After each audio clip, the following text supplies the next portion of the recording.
Il gisait dans une cage rouillée par un froid de -30 degrés, blessé et condamné.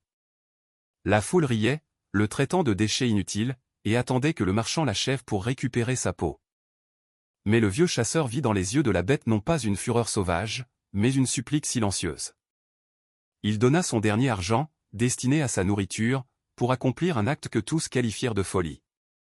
Personne ne croyait qu'un homme puisse sauver un loup, et qu'un loup puisse devenir pour un homme comme un fils. Ce qui commença par un coup de hache sur un cadenas rouillé se transforma en une histoire qui vous fera pleurer. Écrivez dans les commentaires de quel pays vous êtes. Et si vous croyez que la bonté peut faire fondre même la glace la plus épaisse, abonnez-vous, car cette histoire prouvera que pour l'amour, il n'existe aucune barrière. L'hiver dans ce village en Auvergne n'est pas simplement une saison. C'est une sentence que la nature prononce sur tout ce qui vit, sans demander de consentement. Le ciel au-dessus du village pendait comme une lourde toile de plomb, prêt à tout instant à s'effondrer en une nouvelle avalanche de neige. Le gel était si intense que l'air semblait teinté de tension, et chaque inspiration brûlait les poumons d'un feu glacial. Il faisait -30, mais le vent qui dévalait des étendues infinies des forêts des Vosges donnait l'impression qu'il en faisait -50. Le village lui-même, coincé entre les collines, paraissait une tache grise sur le linceul blanc de la terre. Les maisons se serraient les unes contre les autres, leurs cheminées crachant des colonnes de fumée qui montaient verticalement, telles des prières figées par le gel. Au milieu de ce silence glacial, telle une plaie purulente, le marché du village bourdonnait.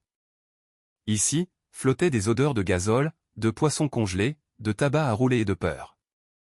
Des gens emmitouflés dans d'épais manteaux en peau de mouton et des bottes en feutre se déplaçaient à travers les étals, laissant derrière eux des nuages de vapeur. C'était un lieu où l'on vendait de tout, des pièces détachées rouillées pour motoneige aux peaux de bêtes abattues. Ici, la vie et la mort se négociaient au même prix. Au milieu de cette foule bigarrée et bruyante, Jean marchait lentement. Jean, un homme d'une 60aine d'années, grand mais voûté, comme s'il portait sur ses épaules le poids des années vécues. Son visage était creusé de rides profondes, sa peau burinée par le vent avait la couleur d'une vieille écorce. Ses yeux, gris et calmes comme un lac en hiver, observaient le monde avec une patience infinie. Il était vêtu d'un vieux mais solide manteau en peau de mouton et d'une chapka usée. À sa ceinture pendait un simple couteau de chasse et une petite hachette dans son étui de cuir. Jean n'aimait pas le village. Le village était bruyant, agité et plein de mensonges. Les forêts des Vosges étaient plus honnêtes. Là-bas, si l'on commettait une erreur, on mourait. Ici, on pouvait se tromper pendant des années et continuer à vivre, en empoisonnant l'air. Il était venu ici dans un but précis, vendre une liasse de peau de martre, récoltée au cours du dernier mois. L'argent obtenu devait suffire pour des cartouches, du sel, des allumettes et, avec un peu de chance, une boîte de bon thé. Ce fameux thé à la bergamote que sa défunte femme, Monique, aimait tant. La transaction fut rapide. Le revendeur, un homme rusé aux yeux fuyants, tenta de faire baisser le prix, mais face au regard pesant de Jean, il compta silencieusement les billets. Jean cacha l'argent dans sa poche intérieure, près de son cœur, et s'apprêtait déjà à partir pour quitter au plus vite cette fourmilière, quand il entendit des rires. Ce n'était pas un rire joyeux, c'était ce son rauque et cruel qu'aimait une foule lorsqu'elle flaire la faiblesse. Jean s'arrêta. Quelque chose en lui, une vieille habitude d'écouter les signes de la forêt, le poussa à tourner la tête. Dans un coin reculé du marché, près d'une clôture où l'on vendait habituellement du bétail volé, un groupe d'hommes s'était rassemblé. Ils pointaient du doigt une cage en fer, posée à même la neige. Ses jambes portèrent Jean là-bas comme d'elles-mêmes. À chaque pas, le bruit devenait plus distinct. « Regardez-moi ce mourant !» criait l'un en crachant sur la neige. « Et ça, c'est un loup ? C'est plutôt un rat géant. Sa fourrure est toute mitée, renchérissait un autre. Ça ne fera même pas un bonnet, tout juste des semelles. » Jean se fraya un chemin à travers les badauds et se figea.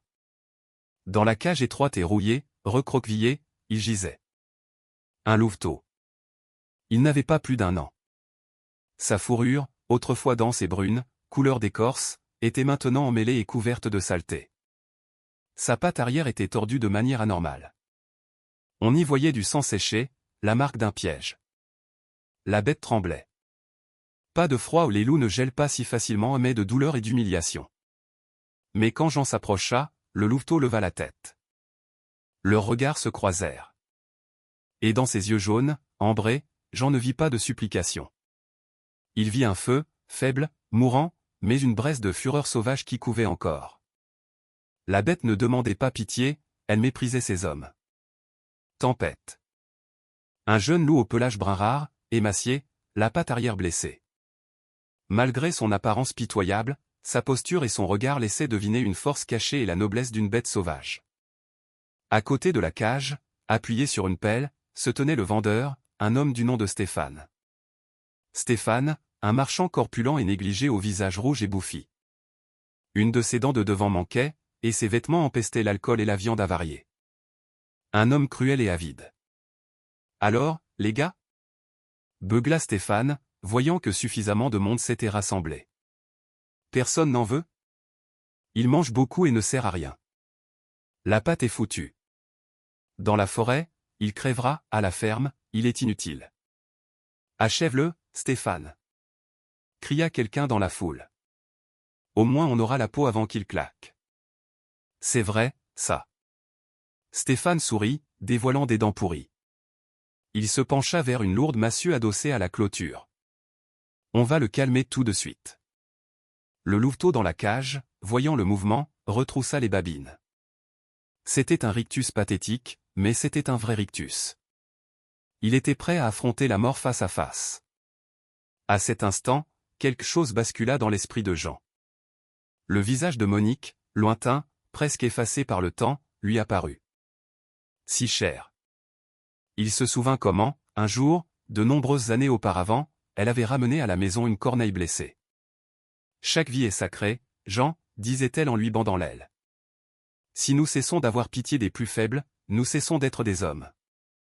Sa voix résonna si clairement, comme si elle se tenait à côté de lui murmurant à l'oreille à travers le vacarme du marché et le sifflement du vent. Arrêtez. La voix de Jean était basse, mais dans l'air glacial, elle retentit comme un coup de feu. La foule se tut. Stéphane se figea, massue en main, et se retourna. En voyant le vieux chasseur, il plissa les yeux. « Qu'est-ce que tu veux, le vieux ? Tu veux voir comment je le caresse ? » « Je l'achète, » dit Jean. Un murmure parcourut la foule. Quelqu'un se tapa l'index sur la tempe. Stéphane éclata de rire. Son rire ressemblait à une toux grasse. « Tu achètes cet estropié ? T'es devenu fou, mon vieux. C'est pour en faire de la soupe ? Ça ne te regarde pas, trancha Jean. Combien ? Stéphane, sentant une occasion de profit, changea immédiatement de ton. Ses yeux brillèrent de cupidité. Il jaugea le solide manteau en peau de mouton de Jean, évalua sa posture assurée. Eh bien, c'est une bête rare, brune, vivante. Disons. 500 €. La foule suffoqua. 500 € pour un loup à moitié mort. C'était du vol. C'était le prix d'un bon chien de travail ou de la moitié d'une motoneige. Jean ne scia pas. Il connaissait le prix des choses, mais il connaissait aussi le prix de la vie. Il déboutonna lentement son manteau, sortit la liasse de billets de sa poche intérieure. Tout ce qu'il avait gagné aujourd'hui pour un mois de labeur exténuant dans la forêt.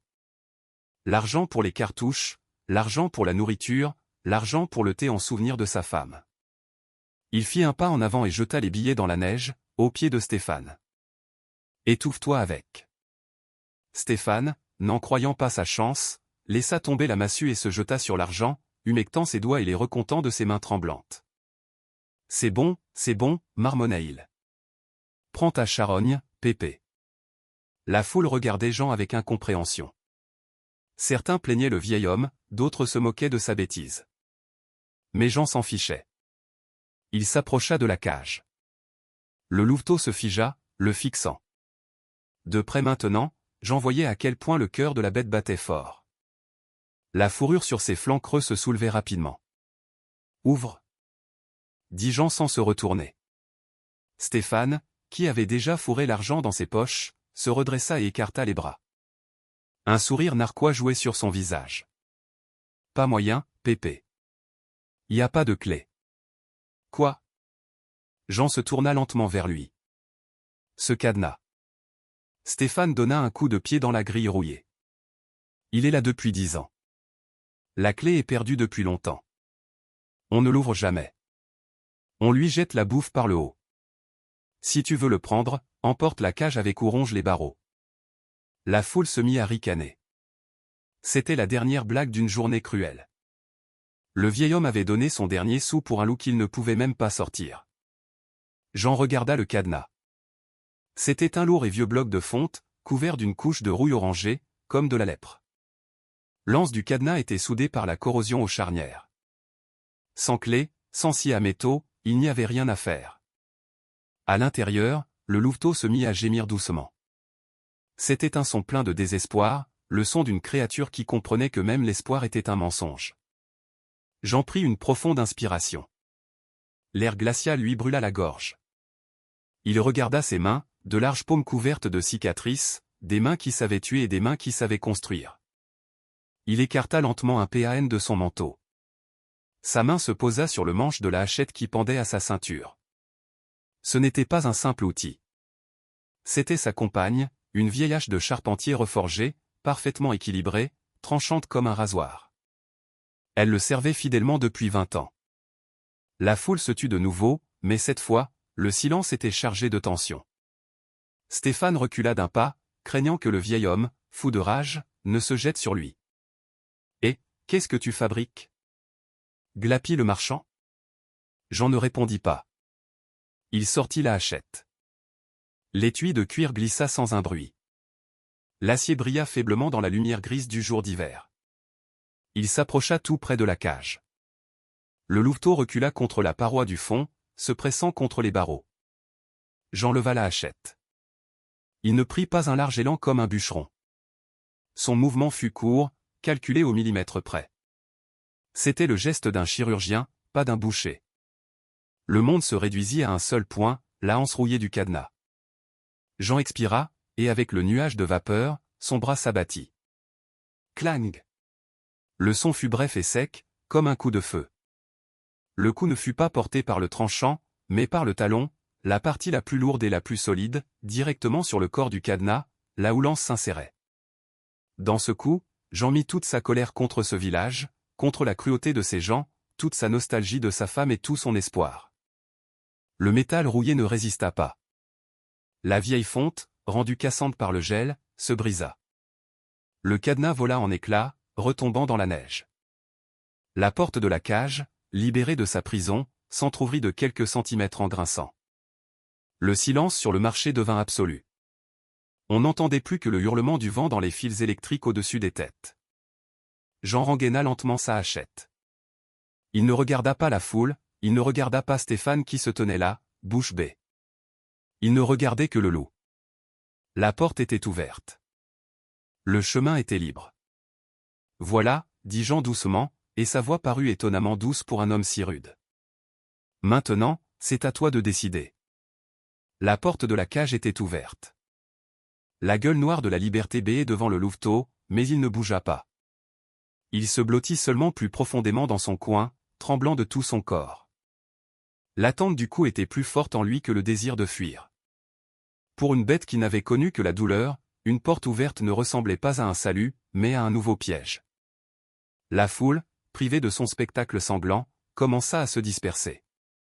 Les curieux et les revendeurs, crachant sur la neige, retournèrent à leurs affaires, marmonnant que le vieux avait complètement perdu la tête. Ils étaient loin de se douter qu'en ce moment, au milieu de la neige sale du marché, se déroulait quelque chose de bien plus important qu'une simple transaction. Jean comprenait qu'il ne fallait pas tirer la bête de force. Le moindre mouvement brusque, le moindre cri, et le mince fil qui venait de les lier se romprait à jamais. Le loup mourait d'une crise cardiaque ou, rassemblant ses dernières forces, lui sauterait à la gorge. « Allons, mon frère » murmura Jean, s'efforçant de garder une voix basse et stable, comme le grondement de la terre. « Si tu ne viens pas, alors nous partirons ensemble. » Il se dirigea vers sa motoneige, une vieille mais fiable machine, à laquelle était attelée une luge de traîneau en bois, garée en bordure de la place du marché. Jean la rapprocha de la cage. Il grogna en saisissant les barreaux froids de la boîte rouillée de ses mains d'ours. La cage était lourde, le fer brûlait de froid même à travers ses gants, et à l'intérieur se contractait une boule de peur vivante pesant au moins 20 kilos. Avec une expiration forcée, tendant son dos qui répondit aussitôt par une douleur lancinante familière, Jean souleva la cage d'un coup sec et la déposa sur la luge. À l'intérieur, le louveteau sursauta, se cognant le flanc contre les barreaux, et grogna faiblement, mais il n'avait plus de force. Jean agissait méthodiquement. Il sortit une corde de chanvre solide et commença à attacher la cage à la luge. Il serrait les nœuds fermement, consciencieusement, vérifiant chaque tour. Il ne manquerait plus que de perdre son précieux chargement sur les cahots du chemin forestier. Il attacha également la porte de la cage avec la corde, mais sans la serrer à fond, la laissant juste entr'ouverte, laissant une fente. « C'est pour que tu ne tombes pas, mon garçon, » expliqua-t-il à la bête en terminant son travail, pas pour t'enfermer. Il démarra le moteur. La vieille motoneige toussa, cracha un nuage de fumée bleutée et se mit à pétarader, emplissant l'air glacial d'une odeur d'essence. Jean s'installa au guidon, enfonça sa chapka et démarra. Le chemin du retour passait par les faubourgs du village, longeant des baraquements délabrés et les carcasses noires d'usines abandonnées, pour s'enfoncer directement dans le silence blanc. Dès que les lumières du village furent derrière eux, le monde changea. Le vacarme du marché fit place au silence majestueux des forêts des Vosges, seulement troublé par le rugissement du moteur et le crissement des patins sur la neige durcie. La forêt les accueillit au crépuscule. D'énormes sapins, drapés dans des manteaux de neige, se dressaient le long du sentier comme des sentinelles silencieuses. Le ciel, encore plombé il y a peu, se teintait maintenant d'un bleu profond virant au noir, où perçaient déjà les premières étoiles piquantes. Jean conduisait la motoneige avec assurance mais prudence, s'efforçant de contourner les profondes ornières. Tout le long du trajet, il sentait ce regard. Même à travers le dossier épais du siège, à travers les couches de vêtements et le bruit du vent, il sentait deux yeux jaunes lui transpercer le dos. Jean ne se retourna qu'une seule fois, en ralentissant avant un virage serré près d'un ruisseau gelé. Dans la lumière incertaine de la lune qui filtrait à travers les branches, il vit le museau du louveteau, pressé contre les barreaux. La bête ne dormait pas, elle n'essayait pas de ronger les cordes, elle regardait. Elle mémorisait l'odeur, la silhouette, le mouvement de l'homme qui l'emmenait vers l'inconnu. Dans ce regard, il y avait déjà moins de panique, mais plus de calcul concentré et froid de prédateur. « Regarde, regarde bien, » pensa Jean, « je n'ai rien à te cacher. » Le trajet dura plus d'1 heure. Le gel s'intensifiait. Au moment où les phares de la motoneige arrachèrent à l'obscurité les contours du gîte, la température avait encore chuté de 3 degrés. Le gîte de Jean se dressait dans une petite clairière, entourée d'un mur de cèdre. C'était une solide cabane en rondin, noircie par le temps, avec de petites fenêtres et un porche que Jean réparait chaque automne. Il n'y avait ni électricité, ni réseau, ni rien de superflu, seulement la forêt et le silence. Jean coupa le moteur. Le silence s'abattit sur ses oreilles comme un coton épais. On n'entendait que le crépitement du moteur qui refroidissait, et au loin, le ululement d'un hibou. Jean descendit de la motoneige, se dégourdissant les jambes engourdies. Il s'approcha de la luge. Le louveteau gisait, inerte. Sa respiration formait de petits nuages de vapeur qui se déposaient aussitôt en givre sur les barreaux rouillés. « On est arrivé, » dit Jean. Il défit les cordes qui fixaient la cage à la luge. Puis, tendant de nouveau son dos fatigué, il descendit la caisse sur la neige, au milieu de la cour, devant le porche. La neige y était tassée, dure comme de l'asphalte. Jean ne rentra pas la cage dans la maison. À l'intérieur, il faisait chaud, et un changement de température brutale aurait pu tuer l'animal affaibli en provoquant un choc. De plus, introduire une bête sauvage dans un espace clos d'emblée était le meilleur moyen de provoquer une attaque. Il fit ce qu'aucune personne saine d'esprit n'aurait fait par moins 35 degrés. Jean défit complètement la corde qui maintenait la porte de la cage et l'ouvrit en grand. Puis il recula de 5 pas et s'assit directement dans la neige. Il croisa les jambes, adoptant une posture rappelant un ours assis. Lentement, pour ne pas effrayer la bête par un mouvement brusque, Jean retira l'épais gant de fourrure de sa main droite. L'air glacial mordit immédiatement sa peau de 1000 aiguilles. Mais Jean ne laissa pas sa main au froid. Il déboutonna le bouton supérieur de son manteau et glissa sa main nue sous les couches de laine et de lin, directement contre son corps chaud, près de son cœur. Puis il écarta légèrement le col, créant une sorte d'ouverture. La chaleur de son corps, mêlée à son odeur d'homme non pas celle du chasseur avec la poudre et le sang, mais simplement celle d'une créature vivante et chaude commença à s'échapper lentement, se mélangeant à l'air glacial. « Je suis là, » dit-il doucement. « Je ne te toucherai pas. Sors. » L'attente commença. Les premières minutes s'étirèrent comme des heures. Le froid s'insinuait par le bas, traversant son pantalon, tentant de lui paralyser les jambes. Jean restait immobile, transformé en statue. Il contrôlait sa respiration, inspiration par le nez, lente expiration par la bouche, pour que la vapeur ne lui obscurcisse pas la vue. Le louveteau dans la cage bougea. Il renifla l'air. L'odeur. L'odeur était étrange. Elle ne sentait pas la menace, elle sentait la chaleur. Pour une créature qui gelait dans une boîte en fer depuis plusieurs jours, cette odeur était la plus attirante du monde. 5 minutes. Jean sentait ses orteils s'engourdir, mais il savait que s'il se levait maintenant, s'il rentrait se mettre au chaud, le loup penserait qu'on l'abandonnait ou que c'était un piège. La confiance s'achète à un prix élevé, parfois au prix d'engelure. 10 minutes. Les cils de Jean étaient couverts de givre. Il commençait à perdre la sensibilité de sa main gauche, posée sur son genou, mais sa main droite, cachée près de son cœur, restait chaude. Il envoyait mentalement cette chaleur à la bête. « Allez, je sais que tu as mal. Moi aussi j'ai froid. Nous sommes dans le même bateau, mon frère. » Enfin. De l'obscurité de la cage, un museau apparut. Le louveteau se déplaçait prudemment, sur des pattes fléchies, prêt à bondir en arrière à tout instant. Il sortit sur la neige. Sa patte malade traînait, laissant un sillon. Il était pitoyable. La peau sur les os, la fourrure en touffe. Mais au clair de lune, il parut à Jean la plus belle créature de la forêt. Le loup s'arrêta à 2 mètres de l'homme assis. Il baissa la tête. Ses oreilles étaient plaquées. Il regardait Jean droit dans les yeux. Jean ne détourna pas le regard, mais plissa légèrement les yeux, montrant son intention pacifique. Il sortit lentement, très lentement, sa paume chaude dessous son manteau et la tendit en avant, paume vers le haut. Une légère vapeur s'échappait de sa main. La bête tressaillit, mais ne s'enfuit pas. L'odeur de chaleur devint irrésistiblement attirante. La faim, le froid et la douleur le poussaient en avant. L'instinct criait « Fuis !» Mais quelque chose d'autre, peut-être cette étincelle de raison dont parlaient les légendes, murmurait « Fais confiance !»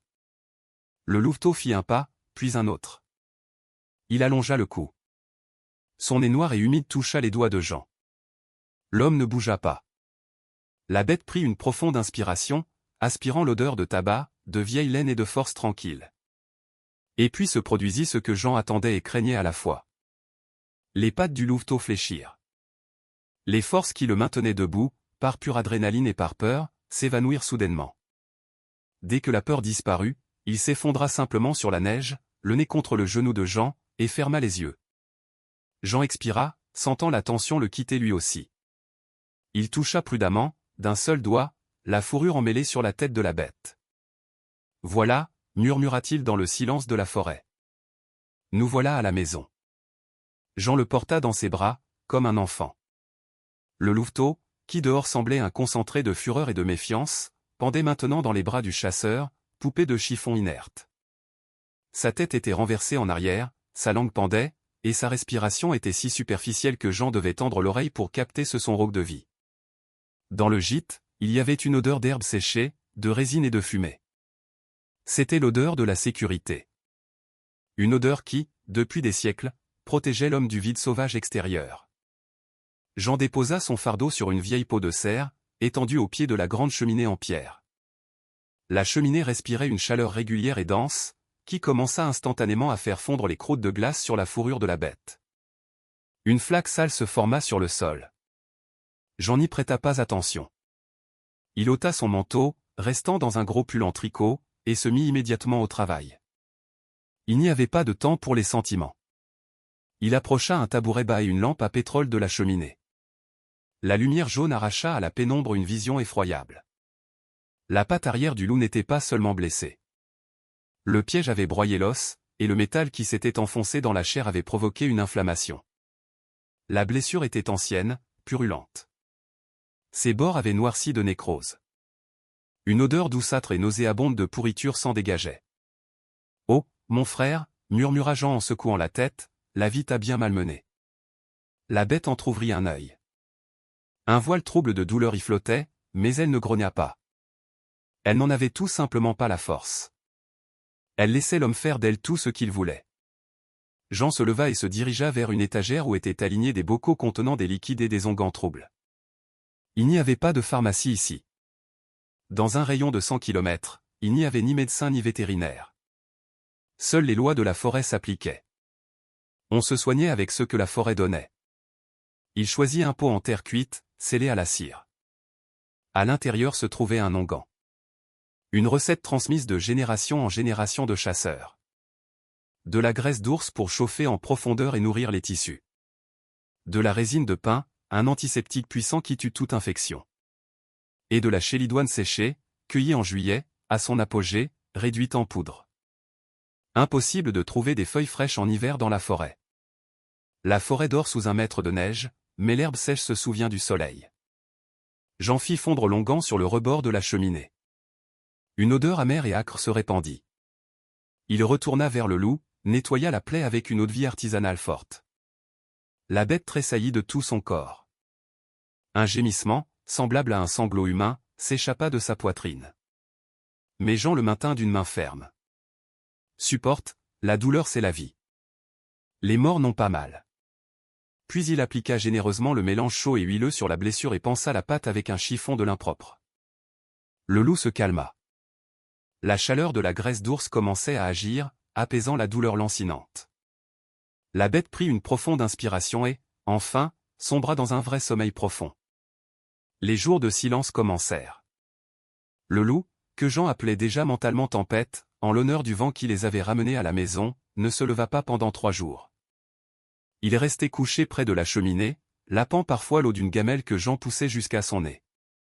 Il refusait la nourriture, des morceaux de viande cuite. Jean n'insista pas. Il savait que la bête devait surmonter sa maladie. L'organisme déciderait lui-même quand il aurait besoin de force pour la digestion et quand pour lutter contre la mort. La vie dans le gîte avait changé. Auparavant, le silence y était vide, retentissant. Jean s'y était habitué au fil des années de solitude. Il connaissait le grincement de chaque latte de plancher, savait comment le vent chantait dans le conduit de la cheminée. Mais maintenant, dans ce silence, il y avait une nouvelle note. Une respiration. La respiration régulière et lourde de la bête dans le coin. Parfois, Tempête gémissait dans son sommeil, agitait ses pattes, comme s'il fuyait des chasseurs invisibles. Jean se surprenait à ne plus se sentir la seule créature vivante de l'univers. Le soir, après avoir terminé son travail, recousu ses bottes en feutre ou nettoyé son fusil, Jean s'asseyait à table sous les icônes religieuses. À côté du visage assombri de Saint-Nicolas se trouvait un simple cadre en bois avec une photo en noir et blanc. Une femme aux yeux bons et aux commissures des lèvres plissées par un sourire y regardait. « Monique, tu vois, Monique ?» disait Jean doucement en regardant la photo. « Je me suis trouvé un locataire. Ne te fâche pas. Je sais. Tu aurais été la première à le faire entrer. » Il buvait son thé fort dans une soucoupe, par vieille habitude. Il est aussi têtu que moi. Il se tait, regarde de travers, mais ses yeux sont intelligents, trop intelligents pour une bête. Jean avait l'impression que Monique lui souriait depuis la photo, un peu plus chaleureusement que d'habitude. Et parfois, dans les moments de silence entre ses paroles, il sentait dans son dos un regard attentif. Il se retournait.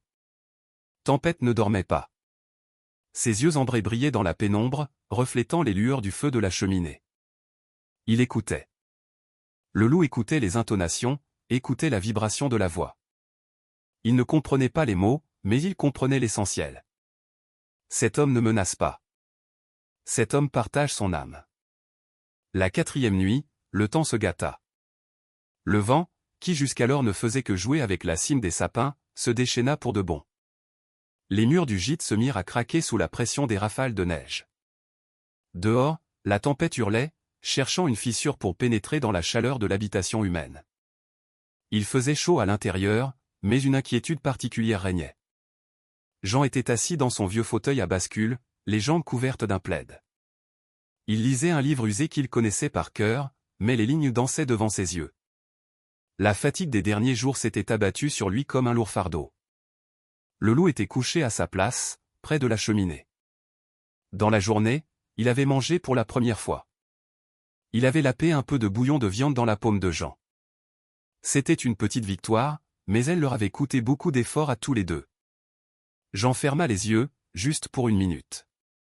Le livre tomba de ses mains sur ses genoux. Le ronronnement régulier de la cheminée et le hurlement du vent dehors le berçaient. Le sommeil vint sans crier gare, profond et visqueux comme de la résine. Il se réveilla en sursaut, sans comprendre ce qu'il avait tiré de son sommeil. Il faisait sombre dans la pièce, seules les braises dans la cheminée rougeoyaient, projetant de longues ombres dansantes sur le plafond. Jean voulut bouger, se dégourdir la jambe engourdie, mais il se figea soudain. Sur sa jambe droite, chaussée d'une douce botte d'intérieur en feutre, reposait quelque chose de lourd et de chaud. Le cœur de Jean manqua un battement. Lentement, en essayant de ne pas faire grincer les ressorts du fauteuil, il baissa les yeux. Tempête était là. Il n'était pas couché sur sa peau près de la cheminée. Surmontant la douleur de sa patte broyée, il avait rampé à travers toute la pièce. Il n'avait pas attaqué, il ne cherchait pas à sortir, il cherchait de la chaleur. Pas la chaleur de la cheminée. Là, il faisait le plus chaud. Il cherchait la chaleur d'un être vivant. La tête du loup, large, avec un front large et des oreilles veloutées, reposait sur la jambe de Jean. Le museau de la bête était blotti dans le feutre de la botte. Il dormait profondément et paisiblement, confiant entièrement son cou à l'homme. Son flanc se soulevait et s'abaissait régulièrement, touchant le mollet de Jean. Jean cessa de respirer. À cet instant, dans ce gîte oublié de Dieu, au milieu de la forêt déchaînée, un miracle se produisit. La barrière que la nature avait érigée pendant des millénaires entre le prédateur et l'homme, la barrière de la peur, du sang et des instincts, s'était effondrée. Jean sentait le poids de la tête du loup comme la plus grande récompense de sa vie. C'était une reconnaissance, je sais qui tu es, et je n'ai pas peur, silencieux. Sa jambe commença à s'engourdir, le muscle se contracta. Mais Jean ne bougea pas. Il était prêt à rester assis ainsi une éternité, à se transformer en pierre, pour ne pas briser ce moment de cristal. Il baissa prudemment sa main, millimètre par millimètre. Ses doigts planèrent au-dessus de la tête de la bête, puis touchèrent avec une légèreté immatérielle la fourrure rêche entre les oreilles. Tempête ne se réveilla pas. Il soupira seulement lourdement dans son sommeil et pressa plus fort sa joue contre la botte. « Dors, Tempête, murmura Jean du bout des lèvres, je veille. » Et cette nuit-là, le vieux chasseur, pour la première fois depuis de nombreuses années, s'endormit sans rêver du passé, car le présent avait enfin trouvé un sens. Le temps dans la forêt ne s'écoule pas comme au village. Il n'y a ni horloge ni horaire. Il n'y a que le lever du soleil, le coucher du soleil et le silence blanc infini entre les deux. 3 semaines s'étaient écoulées depuis cette nuit où la frontière entre l'homme et la bête s'était effondrée près de la vieille cheminée. La blessure à la patte de Tempête guérissait étonnamment vite. Le mélange de graisse d'ours et d'herbe préparé par Jean faisait des merveilles. Mais le principal remède était la jeunesse de la bête et sa soif de vie indomptable. Au début, le loup ne faisait que boiter sur sa patte malade, la posant délicatement sur le sol. Puis il commença à s'appuyer plus fermement, et à la fin de la 3e semaine, de la terrible blessure il ne restait plus qu'une légère claudication et une bande rose de peau neuve, là où la croûte était tombée. Avec la force, le véritable caractère de Tempête revenait. Jean ne remarqua pas ce changement immédiatement. Au début, le loup cessa simplement de se cacher. Il ne restait plus couché dans le coin sombre derrière la cheminée. Maintenant, sa place était là où se trouvait Jean. Si le chasseur réparait un filet à table, Tempête était couché à ses pieds. Si Jean sortait sur le porche pour fumer, le loup s'asseyait à côté de lui, présentant son museau au vent. Mais il y avait dans ce comportement quelque chose de plus qu'un simple attachement de chien. Tempête ne s'allongeait jamais dos à la porte, jamais de manière à ce que les fenêtres sortent de son champ de vision. Il choisissait toujours un point stratégique. Dans le gîte exigu, il parvenait à trouver un angle d'où il pouvait balayer du regard tout l'espace. Il n'était pas seulement un compagnon, il prenait son quart. Jean, en observant cela, ne faisait que secouer la tête. « Tu as décidé de me garder, à ce que je vois, » souriait-il en bourrant sa pipe. « Tu penses que le vieux Jean ne peut pas se débrouiller tout seul ?» En réponse, Tempête ne faisait que bouger une oreille, sans ouvrir les yeux. Sa posture détendue était trompeuse. Jean savait que les muscles sous cette fourrure épaisse et lustrée étaient tendus comme des ressorts, prêts à se détendre en une fraction de seconde. La tranquillité de leur petite meute fut troublée un mardi matin. D'abord, Tempête leva la tête. Ses oreilles, jusqu'alors détendues, se tournèrent brusquement vers la fenêtre donnant sur le sentier. Son nez se mit à frémir, aspirant l'air. Une minute plus tard, il se leva sans un bruit, sans hâte, passant simplement de la position couchée à une posture de combat et se dirigea vers la porte. La fourrure de son garrot se hérissa légèrement. Ce n'est qu'une minute plus tard que Jean entendit ce que le loup entendait depuis longtemps. Le pétarade lointain et laborieux d'un moteur. Le son se rapprochait. Ce n'était pas le doux ronronnement de la motoneige de Jean, mais le hurlement strident et forcé d'une machine japonaise maltraitée par le gel français. Nicolas, grimaça Jean en posant son rabot. Quand on parle du loup. Nicolas, un commerçant d'une cinquantaine d'années, un homme bruyant au visage rouge et aux yeux fuyants. Il livrait des provisions, le courrier et les ragots dans les hameaux isolés. Vêtu d'une doudoune synthétique criarde, cher mais ridicule dans la forêt, d'un orange toxique. Il se considérait comme le maître du monde, mais s'orientait mal dans la forêt. Il aimait la familiarité et ne respectait pas les limites des autres. J'en aimais pas les visites de Nicolas, mais elles étaient un mal nécessaire. Nicolas apportait la farine, le sel, les piles pour la radio et, il fallait bien l'avouer, des nouvelles du monde extérieur. Le rugissement du moteur cessa dans la cour, une portière de motoneige claqua. Des pas lourds se firent entendre sur le porche grinçant et un piétinement fort et sans cérémonie. L'invité tapait la neige de ses bottes directement sur le montant de la porte. Jean jeta un coup d'œil à Tempête. « Place, dit-il doucement. » Le loup obéit à contre-cœur, se glissant dans l'ombre sous la table massive en chêne. Mais ses yeux jaunes continuaient de brûler depuis l'obscurité, sans ciller. La porte s'ouvrit sans qu'on ait frappé. Nicolas entra dans le gîte avec des nuages de vapeur glaciale. Il sentait l'essence, l'eau de Cologne bon marché et l'alcool. « Salut, l'ermite !» beugla-t-il depuis le seuil en retirant ses lunettes embuées. « Tu n'es pas encore devenu complètement sauvage ? Je t'ai apporté des provisions. De la farine de première qualité, comme tu l'as demandé. Et du pâté. Un vrai régal. » Nicolas remplit tout l'espace. Il était trop bruyant, trop coloré, trop agité pour cette maison où régnait le silence. Il jeta un lourd sac sur le banc, secoua la neige de sa doudoune criarde, et cette neige vola sur le sol propre, fraîchement balayé. Jean resta assis à sa place. « Bonjour, Nicolas. » « Ferme la porte. Tu laisses échapper la chaleur. »« Allons, Jean. » Nicolas éclata de rire en donnant un coup de pied dans la porte. « Il fait une chaleur à crever ici. »« Alors, comment ça va ? J'ai entendu dire que tu as fait des folies au marché la semaine dernière. On dit que tu as acheté un chien crevé pour une fortune. » Jean ne répondit pas. Il bourrait lentement sa pipe, regardant l'invité de dessous ses sourcils.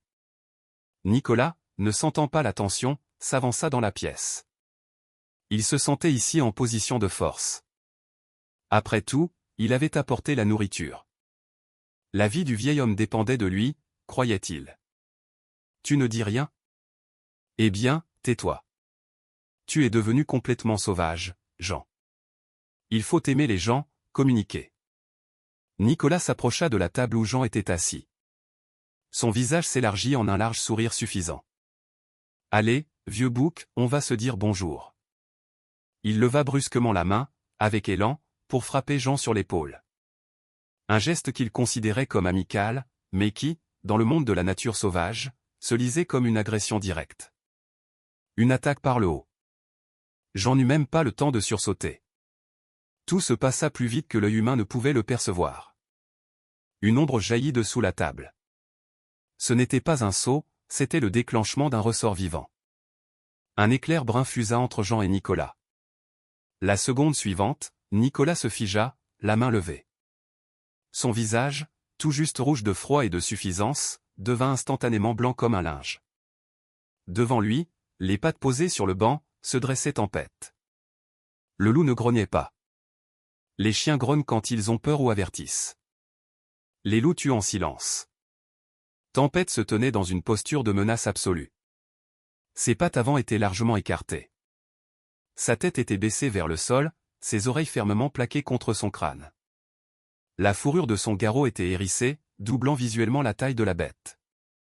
Ses babines étaient retroussées, dévoilant ses crocs. Blancs, longs, des outils de meurtre parfait. Les yeux du loup fixaient la gorge de Nicolas. Un silence assourdissant s'installa dans le gîte. On n'entendait que le sifflement rauque de l'air aspiré par le marchand terrifié. Il vacilla, trébucha sur une latte de plancher et s'effondra lourdement sur le sol, renversant un seau d'eau. « Maman !» murmura Nicolas en rampant à reculons vers la porte. « Jean, enlève-le, enlève-le. C'est le diable. » Tempête ne le poursuivit pas. Il resta sur place, protégeant son maître. Il tourna seulement légèrement la tête, suivant chaque mouvement de l'homme tombé. Un son à peine audible s'échappa de sa gorge. Pas un grognement, mais une vibration basse, semblable au grondement d'un lointain tremblement de terre. C'était le son de la mort qui se tient sur le seuil et attend la permission d'entrer. Jean posa lentement sa pipe. Il n'avait pas eu peur. Au contraire, une vague d'un calme étrange et chaud l'envahit. Il regarda le large dos du loup, les muscles tendus sous la fourrure. Il était protégé. Pour la première fois depuis des années de solitude, quelqu'un se tenait derrière lui, prêt à déchiqueter des gorges pour sa vie. Jean tendit la main et toucha le garrot hérissé de la bête. Doucement. La voix de Jean était douce, mais ferme comme la pierre. Non, c'est un ami. C'était un mensonge. Nicolas n'était pas un ami, mais l'ordre devait être compréhensible. Tempête, arrière. À ta place. La réaction du loup stupéfia Nicolas encore plus que l'attaque. La bête, qui une seconde auparavant était l'incarnation de la fureur, se détendit instantanément. Les crocs disparurent sous les babines, la fourrure du garrot retomba. Tempête jeta un dernier regard méprisant à Nicolas, renifla un son plein de dédain humain et descendit lentement du banc, avec dignité. Il retourna sous la table, s'allongea et posa sa tête sur ses pattes. Comme si rien ne s'était passé, seules ses oreilles restèrent tournées vers l'invité. Jean regarda Nicolas, qui était toujours assis par terre dans une flaque d'eau. « Lève-toi, Nicolas, tu vas mouiller ton pantalon. » Et la prochaine fois, Jean fit une pause, frappe avant d'entrer. « On a nos propres règles ici, tu vois. » Nicolas se releva, secouant de ses mains tremblantes sa doudoune mouillée. Sa suffisance s'était envolée. Il lorgnait l'espace sombre sous la table avec une terreur animale. « Tu as un loup, Jean ? » ?»« C'est un loup. Un vrai loup. »« C'est un ami, » trancha Jean. L'argent pour la farine est sur la table. Nicolas ne discuta pas, il ne but pas de thé. Il ne recompta même pas l'argent. Il jeta les billets dans sa poche, se faufila le long du mur jusqu'à la sortie et s'élança sur le porche aussi vite que s'il était poursuivi par une meute de démons. Une minute plus tard, le rugissement de la motoneige japonaise déchira le silence et commença à s'éloigner rapidement, jusqu'à se dissoudre dans la forêt. Le silence revint dans le gîte. Jean se pencha et regarda sous la table. Tempête était couché tranquillement, mais sa queue frappa sourdement le sol une fois. Toc. Bien joué, dit Jean. Mais ce n'est pas la peine de faire peur aux imbéciles au point de leur donner une crise cardiaque. Qui nous apportera la farine après ? Il sortit un morceau de viande séchée du placard et le jeta sous la table. Tiens. Tu l'as mérité. Ce soir-là, en regardant le feu dans la cheminée, Jean comprit que sa vie avait changé de manière irréversible. Désormais, il y avait 2 maîtres dans cette maison, l'un avec un fusil, l'autre avec des crocs, et malheur à celui qui oserait venir à eux avec de mauvaises intentions. Cet hiver-là fut particulièrement neigeux, profond, comme si la nature avait décidé d'ensevelir le monde entier sous une couverture de duvet blanc. Les jours s'étiraient lentement, se fondant dans de longues soirées bleutées, remplies du crépitement du bois dans la cheminée et d'un silence qui n'était plus solitaire. Jean attendait un invité. Contrairement au bouillonnant Nicolas, cet invité ne prévenait pas de son arrivée par le rugissement d'un moteur. Il apparaissait de la forêt aussi silencieusement que la neige qui tombe. Tempête le sentit le premier. Le loup était couché aux pieds de Jean, sa lourde tête posée sur ses pattes. Soudain, ses oreilles frémirent, se tournant vers la porte. Il ne sursauta pas, ne hérissa pas sa fourrure. Il leva simplement la tête et émit un bref son interrogateur, quelque chose entre un soupir et un grognement sourd. « Un ami » dit calmement Jean, sans cesser de réparer une vieille bride en cuir. « C'est Pierre. » Une minute plus tard, des skis grincèrent sur le porche. Quelqu'un tapa soigneusement la neige de ses bottes en feutre. Pas en frappant de toutes ses forces comme Nicolas, mais en tapotant poliment avec un balai. Puis la porte s'ouvrit doucement, et un nuage de vapeur glaciale entra dans le gîte, suivi d'un grand vieil homme mince avec une barbe semblable à de la mousse grise. C'était Pierre. Pierre, un ancien garde-chasse, un homme qui connaissait les forêts des Vosges mieux que sa poche. Il approchait des 70 ans, mais se déplaçait avec la légèreté d'un jeune homme. Son visage était caché par une barbe épaisse, et ses yeux, délavés par le soleil et la neige, regardaient le monde avec une perspicacité sage et un peu triste. Il croyait plus aux esprits de la forêt qu'aux lois de l'État. Pierre retira son bonnet, se signa devant les icônes religieuses dans le coin et seulement alors regarda le maître des lieux. « Paix à ta maison, Jean. Et à toi la santé, Pierre. Entre. » La bouilloire est déjà sur le feu. Pierre fit un pas en avant et se figea. Son regard tomba sur Tempête, qui était assis au milieu de la pièce, étudiant attentivement l'invité. Le loup ne grognait pas, mais sa posture disait clairement « Je te vois, je t'évalue ». Pierre ne recula pas. Il retira lentement ses gants, sans faire de mouvement brusque, et inclina légèrement la tête sur le côté, regardant la bête droit dans les yeux, non pas avec défi, mais avec respect. « C'est donc vrai ?» dit doucement le garde-chasse. « Les rumeurs courent au village que tu as apprivoisé un esprit de la forêt. Mais ce n'est pas un esprit, c'est le maître en personne. Il s'appelle Tempête, dit Jean en se levant pour mettre la table. Et il n'est pas apprivoisé, il vit simplement ici. » Pierre se dirigea prudemment vers la table, s'efforçant de ne pas franchir la frontière invisible que le loup avait tracée. Tempête le suivit du regard, mais resta à sa place. Il sentait l'odeur de cet homme, une odeur de poudre, de conifères, de vieux cuir et de calme. Cet homme n'avait pas peur, et il ne puait pas l'adrénaline comme ce marchand criard. Bientôt, sur la table, une bouilloire en cuivre ventru se mit à siffler. La fierté de Jean. C'était tout un rituel. Jean versa dans la théière des herbes séchées, du thym sauvage et de l'épilobe, un peu de millepertuis. Un arôme de prairie d'été se répandit dans le gîte, étrange et merveilleux au milieu de l'hiver rigoureux. Les vieillards buvaient le thé à l'ancienne, dans des soucoupes, en croquant des morceaux de sucre. La conversation coulait lentement. Ils parlaient du temps, du fait que les martres étaient partis vers le nord, qu'on avait vu des traces de braconniers en motoneige dans la région. Tempête les observa d'abord de loin, mais le bourdonnement apaisant des voix et la chaleur de la cheminée firent leur effet. Il bâilla, montrant une gueule rose, se leva, s'étira de tout son long et s'approcha nonchalamment de la table. Jean se tendit, prêt à donner un ordre, mais Pierre ne tressaillit même pas. Il posa simplement sa main tenant la soucoupe sur la table. Tempête s'approcha de l'invité. Il renifla l'air près des genoux de Pierre, étudiant l'odeur de ses bottes. Puis, à la surprise de Jean, le loup passa sous la table et s'allongea au pied du garde-chasse, posant son museau sur ses pattes. Pierre sourit dans sa barbe. « Il m'a accepté » murmura-t-il. « Regarde ça, Jean. Il ne se contente pas de tolérer. Il comprend, il est intelligent » acquiesça Jean. « Trop intelligent. Parfois, j'ai l'impression qu'il comprend le langage humain. » Pierre redevint sérieux. Il posa sa soucoupe et regarda le loup d'un regard long et scrutateur. « Tu sais, Jean, autrefois, quand mon grand-père était encore un gamin, en amont de la Loire, là où les falaises montent jusqu'au ciel, vivaient des loups. Les gens du coin les appelaient les fantômes. » Jean écoutait en silence, sachant qu'il ne fallait pas l'interrompre. « Ce n'étaient pas de simples brigands gris, » continua Pierre en baissant la voix. « Ils étaient plus grands, plus forts. Mais surtout, ils ne chassaient pas comme les autres. Ils ne poursuivaient pas leur proie par la force brute. Ils tendaient des pièges. Ils contournaient les collets comme s'ils les voyaient à travers la neige. Mon grand-père disait qu'ils avaient une intelligence presque humaine, mais plus pure, sans notre méchanceté. » Pierre soupira, regardant le feu dans la cheminée. Les gens les craignaient. Ce que nous ne comprenons pas, nous essayons de le détruire. Dans les années 30, il y a eu une grande battue. Des gens de la ville sont venus, avec des mitrailleuses, même avec des hélice-lèges. Ils les ont tous tués. On disait qu'ils avaient été exterminés jusqu'au dernier. « Où veux-tu en venir ?» demanda Jean. « Au fait. » Pierre fit un signe de tête vers Tempête.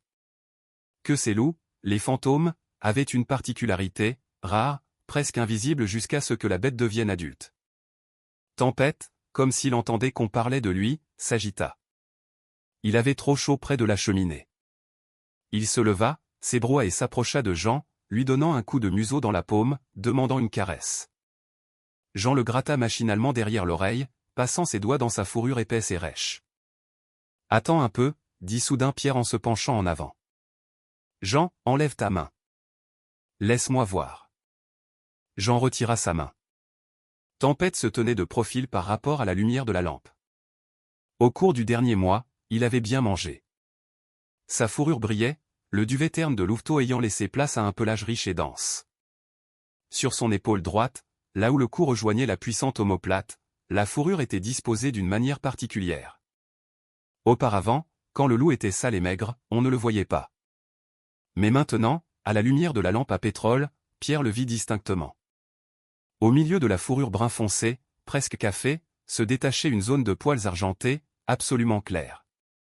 Ce n'était pas une tache, c'était une ligne brisée et nette. Elle ressemblait à un éclair frappant la terre. Pierre expira lentement, comme s'il avait vu un fantôme. « Mon Dieu !» murmura-t-il. « Jean, tu vois ?» »« Je vois », fronça les sourcils Jean. « Des poils blancs ou une tache de naissance ? » ?»« Ce ne sont pas des poils blancs. » La voix de Pierre trembla. « C'est l'éclair d'argent. La marque du sang.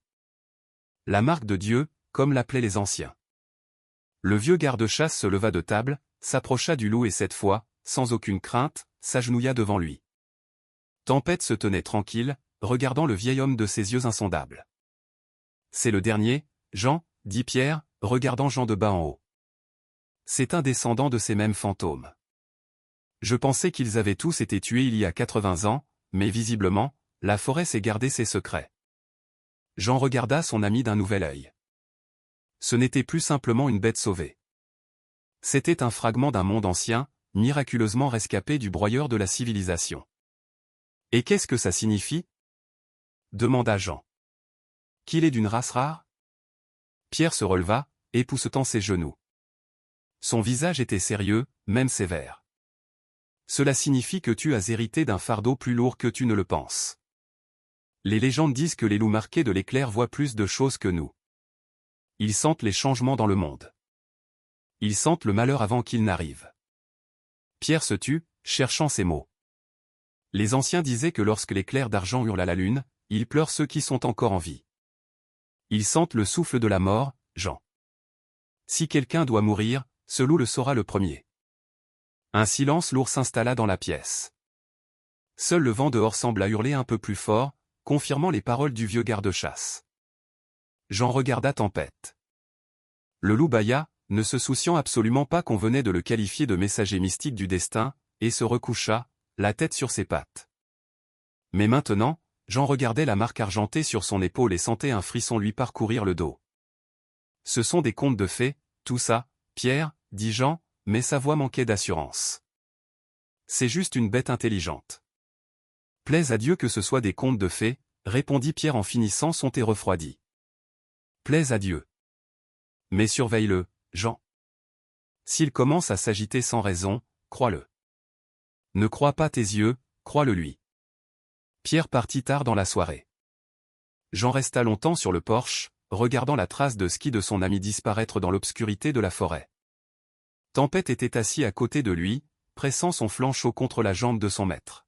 « Alors, fantôme ?» dit Jean doucement en caressant la marque argentée du loup.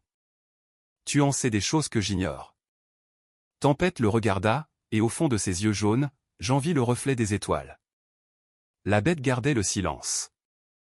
Elle gardait ses secrets. Mais maintenant, Jean savait que ces secrets pouvaient sauver ou détruire. Cette nuit-là, Jean eut du mal à s'endormir. Il resta allongé, écoutant la respiration du loup, se demandant si cette bête entendait les pas du destin qui s'approchait déjà de leur seuil avec le front neigeux qui avançait. La nature a des signes que seuls ceux qui ont vécu toute leur vie dans la forêt comprennent. Jean les connaissait tous. La matinée ne commença pas avec l'aube, mais avec une grisaille lourde et oppressante. Le soleil n'essaya même pas de percer le voile épais des nuages. L'air devint dense et visqueux, comme de la gelée. Mais le signe le plus sûr du malheur était les genoux de Jean. Ses vieilles articulations, brisés par des années de marche dans les Chablis, se mirent à lui faire mal comme si quelqu'un y vissait des vis chauffées à blanc. Le temps se gâte, grommela Jean en se frottant la jambe. Et pas une simple tempête de neige. Tempête, quelque chose de terrible arrive. La pression atmosphérique chutait rapidement. Le baromètre marin, accroché au mur, un vieil instrument de marine dans un boîtier en laiton, indiquait la tempête. L'aiguille était tombée si bas qu'elle semblait sur le point de se briser contre la butée. Vers midi, la lumière s'éteignit complètement. Le ciel prit une teinte violette sinistre, puis le monde disparut. C'était un blizzard. Pas une simple chute de neige, mais une folie blanche. Le vent frappa les murs du gîte avec une telle force que les rondins, posés un demi-siècle plus tôt, se mirent à gémir. Le conduit de la cheminée se mit à hurler, comme si une meute d'esprits affamés s'y était installée. Dehors, la forêt disparut, la cour disparut. Même le tas de bois, qui se trouvait à 3 mètres du porche, disparut. Il ne restait plus qu'un mur blanc, rugissant et continu. C'est à ce moment-là que Tempête commença à avoir un comportement étrange. Toute la journée, le loup n'était pas dans son assiette. Il refusa de manger. Le morceau de viande resta intact dans sa gamelle. Il ne trouvait pas sa place. Tantôt il s'allongeait près de la cheminée, tantôt il se levait brusquement, tantôt il se mettait à tourner en rond dans la pièce, faisant claquer ses griffes sur le sol. Quand le vent se renforça, l'agitation du loup se transforma en panique. Il s'approcha de la porte et commença à la gratter avec sa patte. D'abord doucement, puis de plus en plus insistamment. Le bois craquait sous ses puissantes griffes. « Où veux-tu aller » cria Jean, couvrant le rugissement du vent. « Tu es fou ? La mort rôde dehors. Reste tranquille. » Mais Tempête n'écoutait pas. Il se tourna vers Jean, et dans ses yeux, le chasseur vit quelque chose qui lui coupa le souffle. Ce n'était pas la peur pour lui-même, c'était une supplique. Le loup renversa la tête et se mit à hurler. Ce n'était pas ce hurlement lugubre à la lune qui effraie les villageois. C'était un son bas et vibrant, plein de chagrin et d'anxiété. Il vous glaçait jusqu'aux os, couvrant même le rugissement du blizzard derrière les murs. Quand l'éclair d'argent hurle, il pleure ceux qui sont encore en vie. Les mots de Pierre jaillirent dans la mémoire de Jean comme un éclair. Arrête. Jean se leva, sentant un frisson lui parcourir le dos. Il n'y a personne dehors. Qui irait dans la forêt par un temps pareil ? Tempête courut vers son maître. Il saisit le bord de son solide pantalon de drap avec ses dents et tira. Fort, avec insistance. Il le tirait vers la porte. « Mais qu'est-ce qui te prend » Jean tenta de repousser la bête, mais le loup ne lâcha pas prise. Il grognait, non pas de colère, mais avec exigence. Il appelait. Jean se figea. Il regarda le loup, sa fourrure hérissée, la marque argentée sur son épaule qui semblait maintenant électrisée. Il sente le malheur avant qu'il n'arrive. Le doute, froid et collant, s'insinua dans l'âme du chasseur. Et si Pierre avait raison ? Et si là-bas, dans cet enfer blanc, il y avait vraiment quelqu'un ? Jean s'approcha de la porte. Tempête bondit aussitôt en arrière, remuant la queue, et fixa le verrou. Jean posa sa main sur le bois froid. Il devait vérifier, juste pour calmer le loup. Il retira le verrou et poussa la porte. Le vent lui fouetta le visage de 1000 aiguilles de glace. La porte faillit lui être arrachée des mains. La neige entra instantanément dans le vestibule, recouvrant le sol. Le rugissement de la tempête était assourdissant. On aurait dit que la terre elle-même criait de douleur. Jean plissa les yeux, essayant de distinguer quelque chose. Inutile. Du brouillard. Tu vois ? Cria-t-il au loup. Personne. Vide. Il s'apprêtait à refermer la porte quand, soudain, le vent se calma une seconde. C'était une brève accalmie. Une inspiration avant un nouveau coup de la tempête. Et dans ce court et fragile silence, un son retentit. Bang. Bref, sec, à peine audible. Ce n'était pas un arbre qui se brisait sous le gel. Le craquement du bois est plus clair. Ce n'était pas le tonnerre. C'était un coup de feu. Un seul coup de feu d'un fusil de chasse, lointain, peut-être à 1 ou 2 kilomètres, mais le vent en avait porté l'écho. Jean se figea. Son cœur se mit à battre quelque part dans sa gorge. On ne chasse pas par un temps pareil, on ne tire pas pour le plaisir par un temps pareil. Un seul coup de feu dans un blizzard ne signifie qu'une chose. Je suis ici, je suis en train de mourir. Aidez-moi. Tempête, en entendant le son, cessa de hurler. Il se figea à côté de Jean, regardant dans la brume blanche, et aboya brièvement, une seule fois, confirmant. Jean referma la porte avec force et s'appuya contre elle. Dans la pièce, le calme relatif revint, mais dans les oreilles de Jean résonnait encore ce bruit lointain et sourd. Un homme. Il y a un homme là-bas. La raison criait, n'y va pas, tu es vieux, tu vas mourir. Dans un tel blizzard, tu ne trouveras même pas ton propre nez. Tu te perdras et tu gèleras à 100 mètres de chez toi. Mais il regarda Tempête.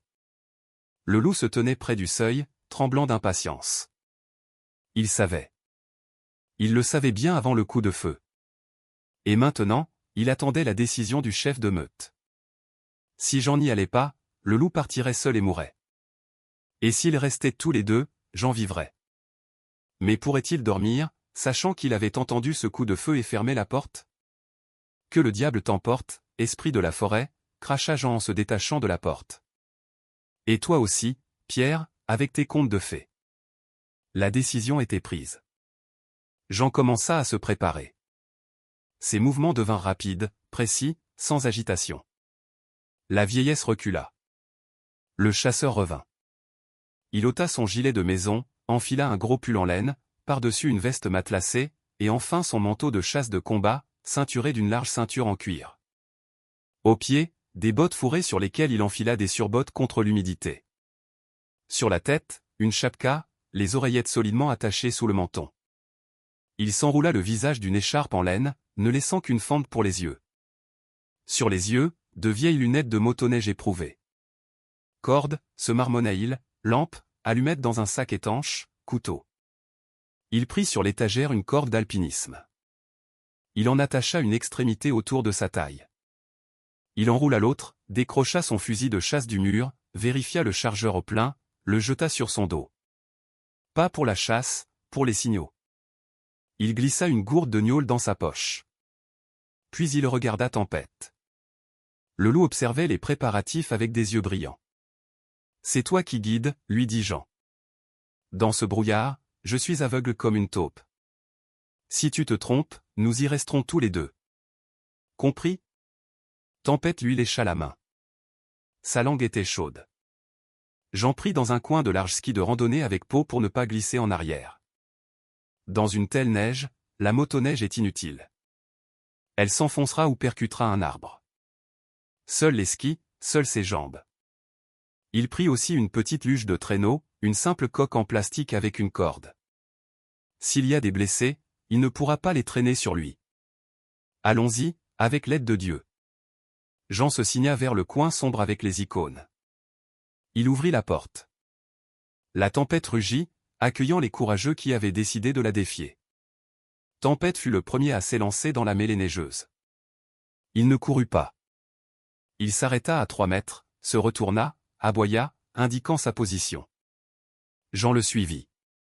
Les skis s'enfoncèrent immédiatement dans la poudreuse fraîche, mais le maintinrent. Il passa la sangle de la luge sur son épaule. Le monde se réduisit à une tache de lumière de sa lampe frontale et à la silhouette vague du loup devant. Il s'enfonçait dans la nuit, dans le vide rugissant, guidé seulement par l'instinct de la bête et la conscience de l'homme, vers l'endroit d'où était venu l'appel de la mort. Le monde cessa d'exister.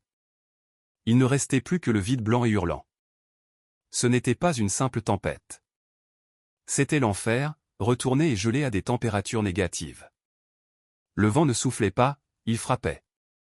Il portait des coups d'une telle force que Jean chancelait comme un homme ivre, malgré ses larges skis de randonnée. La neige s'infiltrait partout, sous ses lunettes, dans les plis de son écharpe, et même, semblait-il, dans ses pensées, gelant sa volonté. Jean ne voyait ni les arbres, ni le ciel, ni la terre. Dans cet enfer blanc, il n'y avait ni haut ni bas. Un faux pas et on tombait dans le ciel. Le seul repère, le seul point de réalité dans ce chaos, était Tempête. Le loup marchait devant. Son corps sombre, argenté de givre, était un phare. Il se déplaçait étrangement, pas en ligne droite, mais en zigzag. Tantôt il plongeait son museau dans la neige, tantôt il le relevait, captant des courants d'air que l'homme ne pouvait pas sentir. Il lisait le livre du vent, dont les pages étaient furieusement tournées par la tempête. La corde qui liait l'homme et la bête n'était pas seulement une sécurité, c'était un cordon ombilical. Jean respirait lourdement, avec un râle. Chaque inspiration lui brûlait les poumons. Chaque expiration gelait en une croûte de glace sur son écharpe, la transformant en une muselière piquante. Ses jambes, dans les lourdes bottes et les skis, étaient devenues du plomb. La luge de traîneau derrière, bien que vide, semblait chargée de pierres. Elle s'accrochait aux congères, essayant de tirer le vieil homme en arrière. « Laisse tomber !»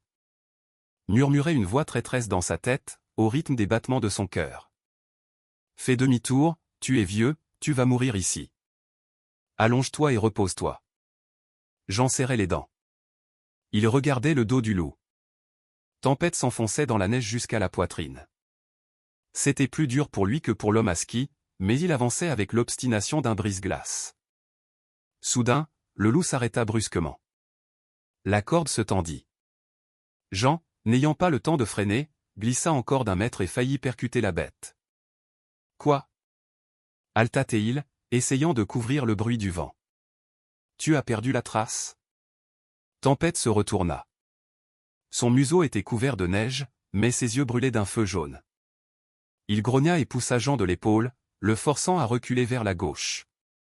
Brutalement, rudement. Jean vacilla, s'appuya sur son bâton, et le bâton s'enfonça dans le vide. Le chasseur se sentit glacé. Il baissa lentement les yeux. À un demi-mètre de la pointe de son ski droit, le rideau de neige s'interrompait. En bas, on devinait le noir d'un profond ravin rocheux du Jura. S'il avait fait un pas de plus, il serait tombé d'une hauteur de 10 mètres sur des rochers acérés, et aucune neige n'aurait sauvé ses os. « Mon Dieu !» expira Jean. Il n'avait même pas remarqué qu'ils étaient arrivés au bord. Dans la brume blanche, le bord du ravin était invisible. Tempête lui avait sauvé la vie. Un chien ordinaire aurait pu courir devant ou simplement s'arrêter, mais le loup avait compris la trajectoire de l'homme et l'avait poussé. « Merci, mon frère » murmura Jean. « Guide-moi, je te suis. » Aveuglément. Ils contournèrent le ravin. Le temps s'étira. 1 heure, 2. Jean ne sentait plus ses doigts. Il marchait en pilote automatique, déplaçant ses skis simplement parce que s'arrêter signifiait mourir. Soudain, Tempête, qui marchait devant, se figea. Il leva la tête, renifla l'air et poussa un aboiement bref et sec, aussitôt emporté par le vent. Le loup s'élança. Il se mit à creuser la neige, non pas simplement à gratter, mais à s'y enfoncer avec fureur, projetant des blocs de neige avec ses pattes arrière. Jean, rassemblant ses dernières forces, se précipita vers lui. Devant eux, il n'y avait qu'une congère, un énorme tas de neige informe, en rien différent des milliers d'autres. Mais Tempête savait. Jean tomba à genoux à côté du loup, jeta ses gants et commença à déblayer la neige avec la pelle qu'il avait prise de la luge. Un coup. Un autre coup. La pelle tinta contre du métal. Le son était sourd, mais pour Jean, il résonna comme une musique céleste. C'était le ski d'une motoneige. « Ils sont là !» hurla Jean, bien que personne ne l'entendit. Ils déterrèrent la machine. La motoneige gisait sur le côté, à moitié ensevelie. Apparemment, le conducteur n'avait pas vu un rocher ou une souche sous la neige, et la machine s'était renversée, éjectant ses passagers. Un peu plus loin, dans un creux qui se remplissait rapidement de neige, gisaient 2 monticules. Jean jeta la pelle et se précipita vers eux. Le premier était un jeune homme, Lucas, un jeune géologue d'une trentaine d'années, robuste, barbu, vêtu d'une combinaison technique moderne qui, cependant, ne réchauffe guère sans mouvement. Inconscient. Sur son front, du sang séché, la marque d'un choc lors de la chute. Jean balaya la neige de son visage. Sa peau était blanche comme du papier, mais en collant son oreille à sa poitrine, Jean entendit un battement de cœur faible et rare.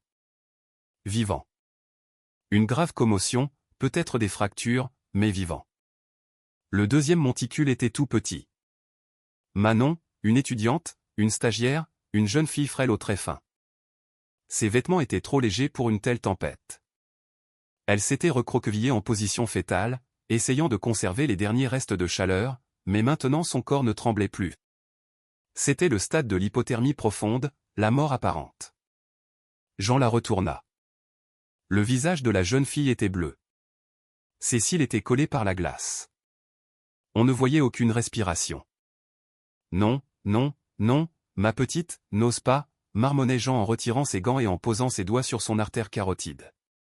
Le silence, le vent et soudain une pulsation, faible, comme le battement d'aile d'un papillon. Toc. Pause. Toc. Le cœur battait encore, mais il s'arrêtait.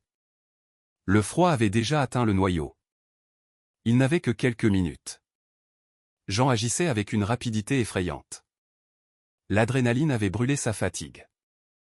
Il ne pouvait pas les traîner maintenant. Il mourait en route. Il fallait de la chaleur ici et maintenant. Jean retourna la motoneige sur le côté, créant une sorte de mur contre le vent. Derrière cette protection improvisée, il déploya sa bâche de campement. Ce n'était pas une tente de randonnée moderne, mais une vieille et éprouvée toile de bâche qui se montait rapidement sur un seul mât central, un bâton de ski.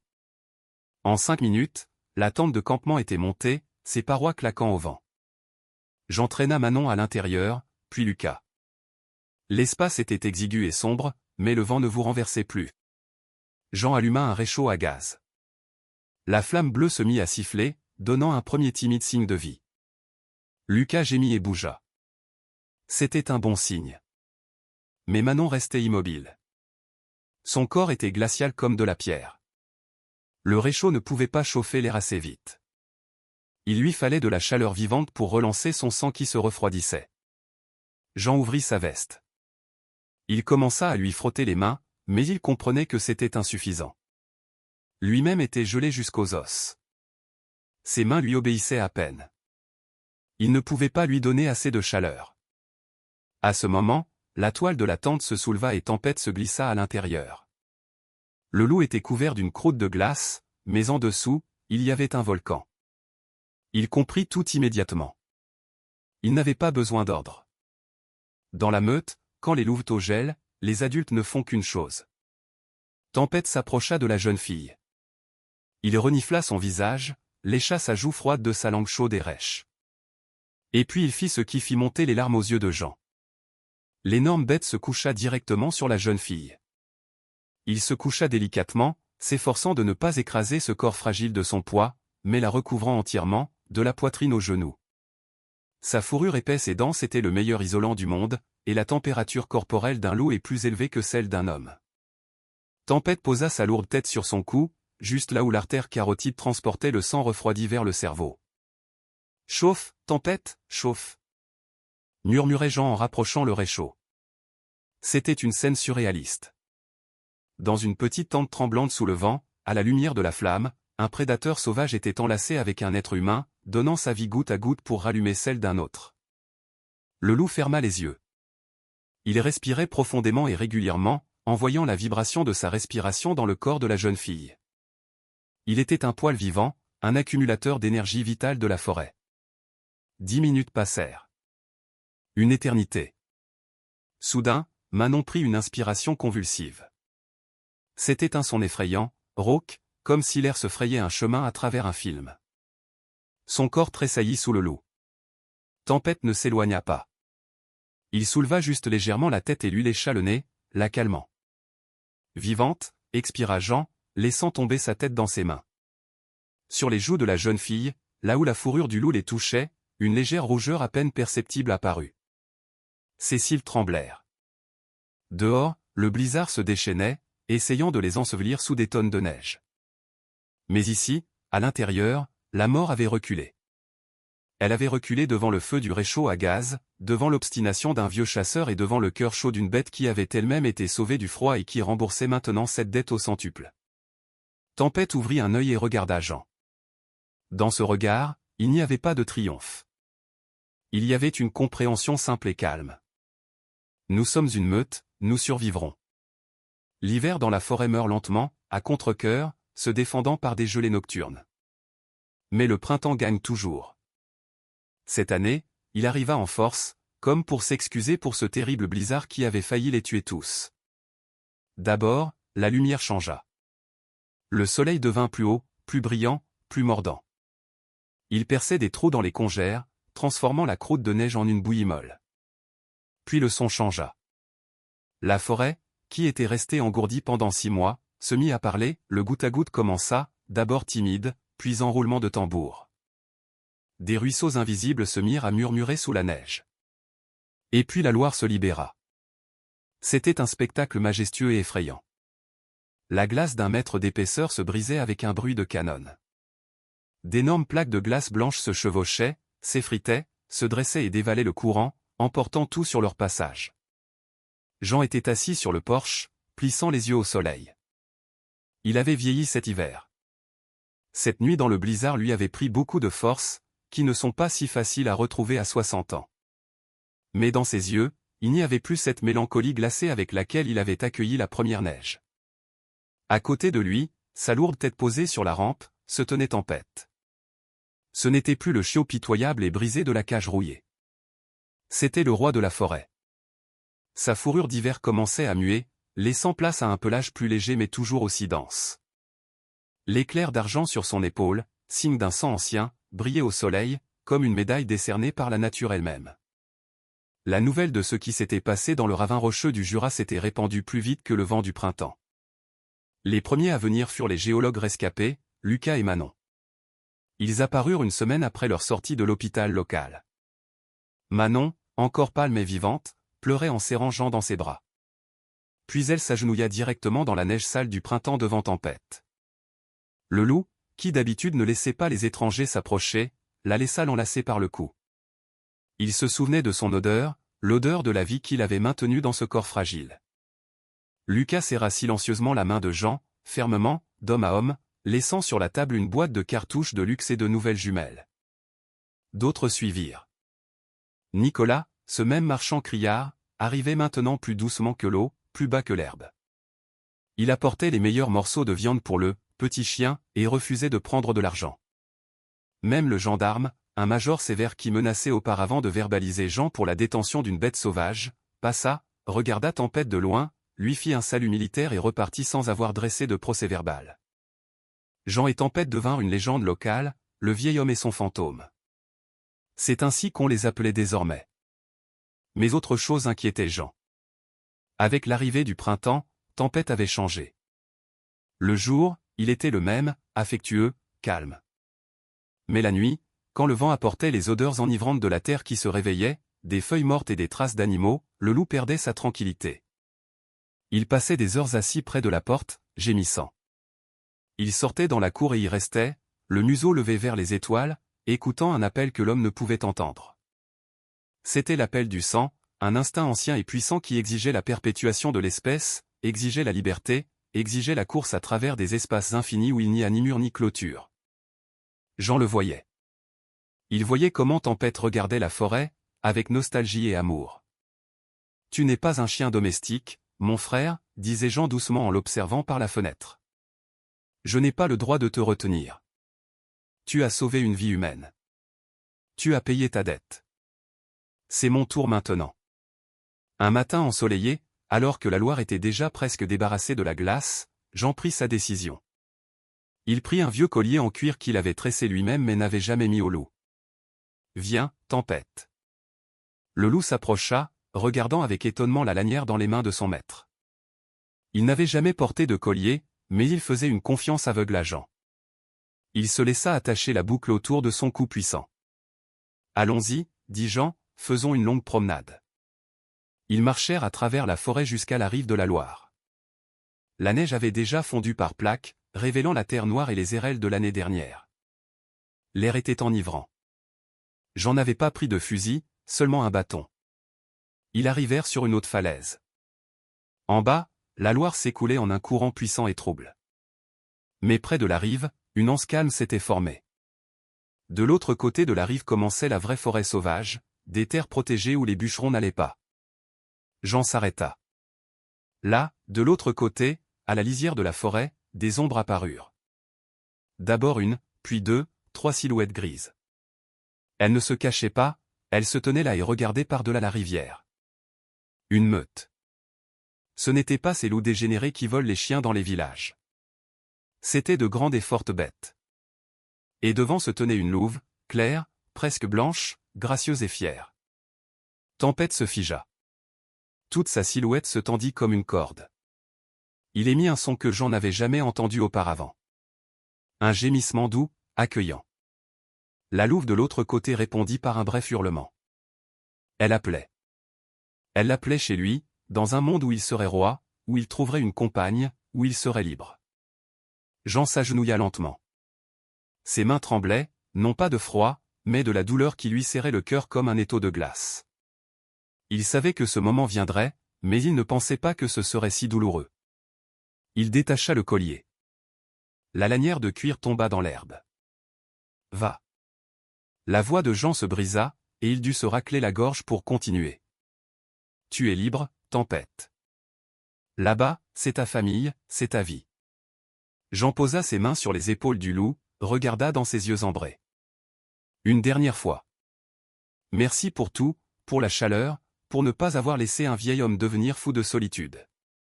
Mais je ne peux pas être ta prison. Va. Il poussa la bête vers la rivière. Tempête fit quelques pas. Il entra dans l'eau jusqu'à la poitrine. L'eau froide du printemps lui baignait les pattes. De l'autre côté, la louve hurla de nouveau. Cette fois, plus insistante. La meute attendait. Tempête se tenait entre deux mondes. Devant lui, la liberté, les instincts, le pouvoir.